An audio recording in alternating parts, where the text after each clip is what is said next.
Mielopoiesi e progressione del cancro, glioblastoma, immunità contro i tumori, trattamento del carcinoma avanzato del retto e cancro alla mammella in soggetti a rischio. Progetti presentati sia dai responsabili delle strutture dello IOV sia dai ricercatori. Infatti abbiamo il direttore scientifico, abbiamo il primario, abbiamo il direttore di struttura semplice dipartimentale, abbiamo la ricercatrice.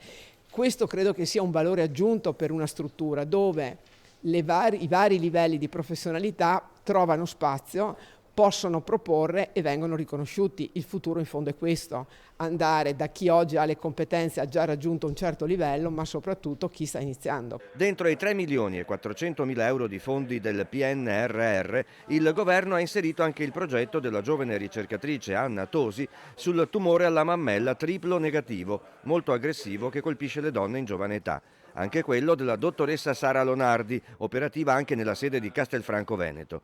Finanziati pure i progetti dei professori Indraccolo, Rosato e Zovato e anche quello del direttore scientifico. I progetti sono piuttosto ampi, riguardano sia alcuni brevetti che sono stati portati avanti nel corso degli anni precedenti dallo IOV e che in questo momento grazie a questi finanziamenti potranno essere ulteriormente esplorati, fino a comprendere anche studi clinici sulla rilevanza della prevenzione e degli stili di vita nel carcinoma della mammella, come anche la personalizzazione della terapia nei pazienti affetti da cancro colorettale.